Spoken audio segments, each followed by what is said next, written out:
بسم اللہ الرحمن الرحیم۔ السلام علیکم۔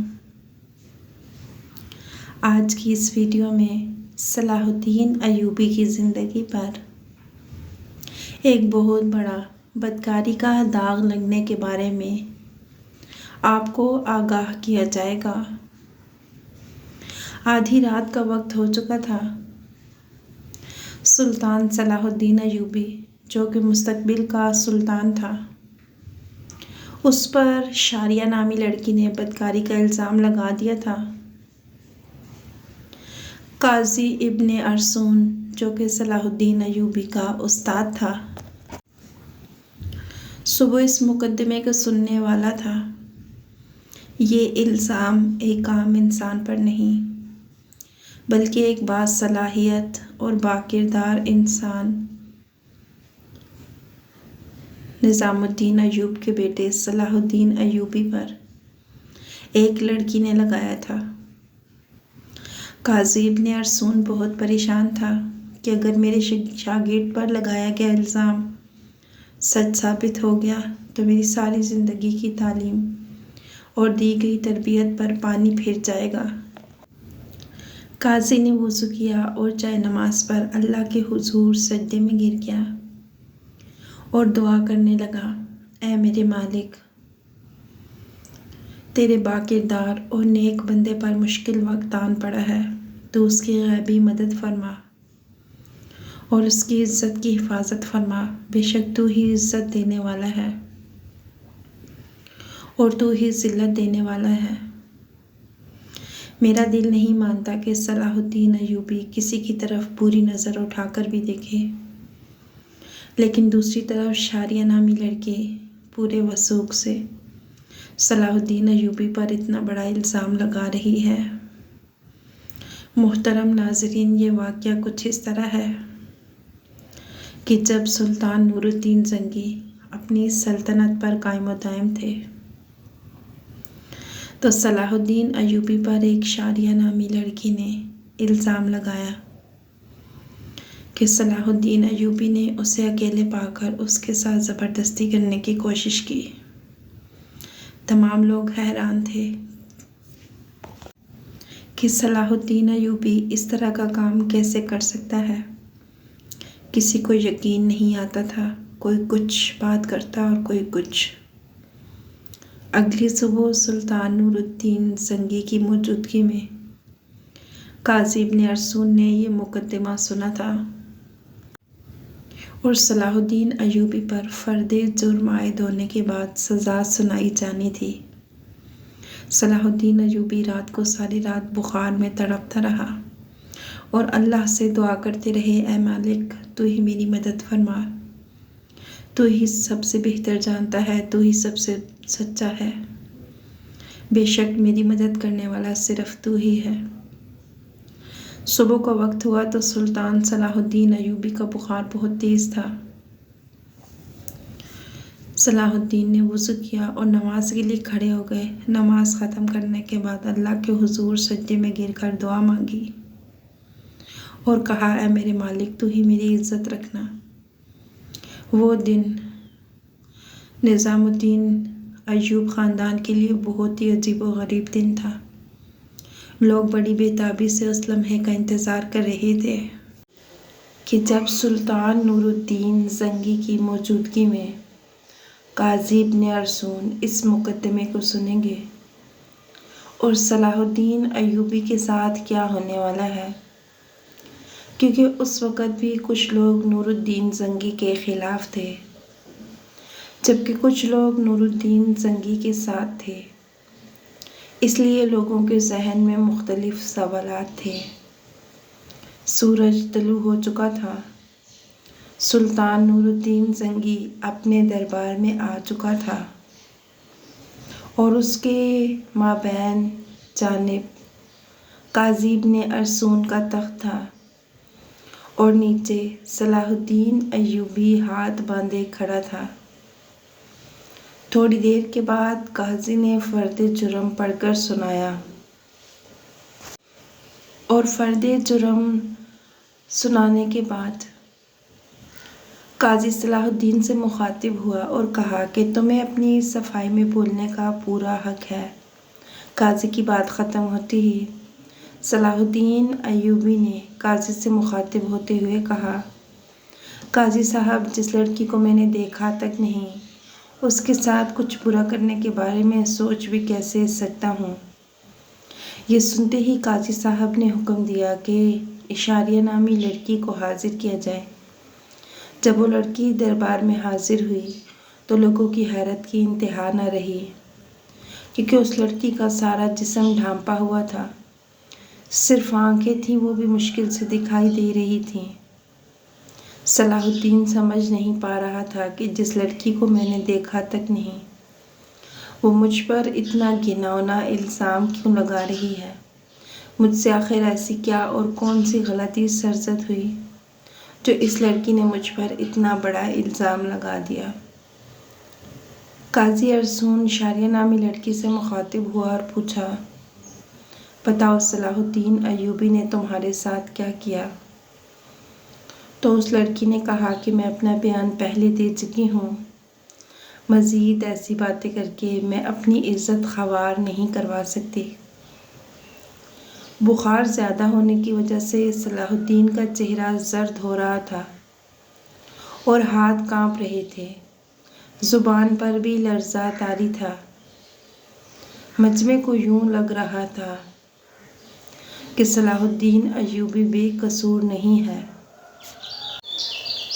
سلطان نور الدین زنگی بڑے غور سے یہ سارا منظر دیکھ رہا تھا۔ پورے دربار میں سناٹا چھایا ہوا تھا۔ لوگ بڑے غور سے صلاح الدین ایوبی اور اس لڑکی کی باتوں کو سن رہے تھے۔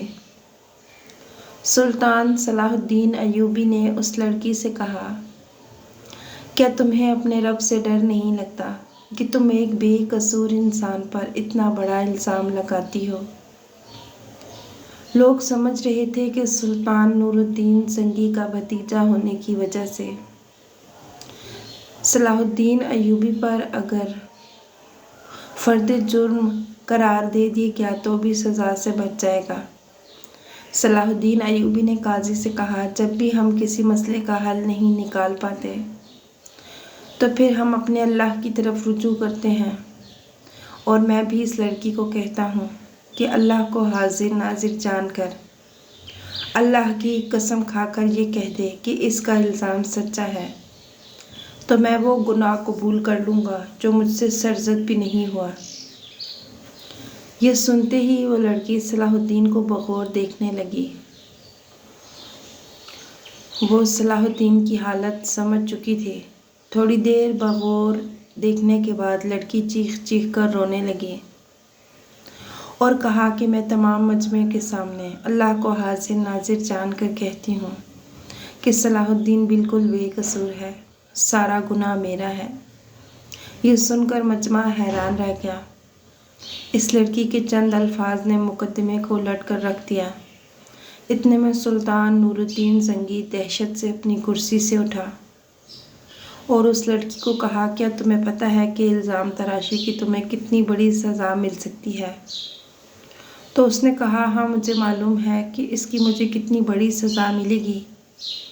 اس کے بعد قاضی نے اشاریہ سے کہا، ایسی کیا وجہ تھی کہ تم نے صلاح الدین ایوبی پر اتنا گھناؤنا الزام لگایا؟ تو لڑکی نے اپنی آنکھیں جھکا لیں، لیکن جب سلطان نور الدین زنگی نے لڑکی کی طرف دیکھا تو اس نے کہا، اے میرے سلطان، میں جانتی ہوں کہ مجھ سے بہت بڑا گناہ ہو گیا ہے، شاید جس کی تلافی بھی ناممکن ہو، کیونکہ جو داغ صلاح الدین ایوبی کے کردار پر لگا وہ شاید میں چاہتے ہوئے بھی نہ مٹا سکوں، لیکن یہ سب کام کرنے کے لیے میں مجبور تھی۔ سلطان نور الدین زنگی نے پوچھا، بتاؤ تمہیں اس کام کے لیے کس نے مجبور کیا؟ تو اشاریہ نامی لڑکی نے امیر ابن مرکوم کی طرف اشارہ کرتے ہوئے کہا کہ عالی جاں، اس امیر نے مجھے یہ سب کرنے کے لیے مجبور کیا۔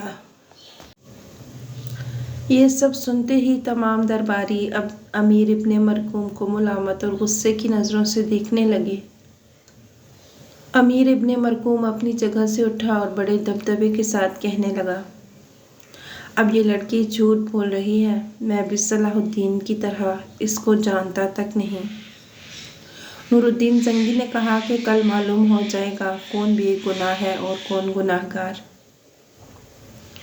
اس کے بعد سلطان نور الدین زنگی نے شاریہ نامی لڑکی کو اپنے کمرے میں بلایا اور پوچھا کہ بتاؤ اصل ماجرا کیا ہے۔ لڑکی نے کہا کہ ایک جنگ میں میرے ماں باپ مارے گئے تھے اور میں اس ظالم امیر ابن مرقوم کے ہاتھ لگ گئی۔ یہ مجھ پر بے انتہا ظلم کرتا ہے، بے حد تشدد کرتا ہے۔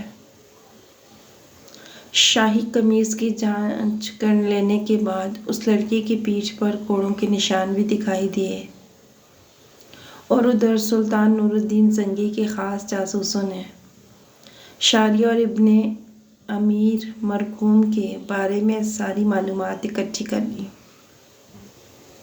اور ان کے آپس کے تعلق کو سلطان کے سامنے بے نقاب کر دیا۔ یہ دیکھ کر سلطان نے اگلے دن پورے مجمع کو ایک جگہ پر اکٹھا ہونے کی دعوت دی۔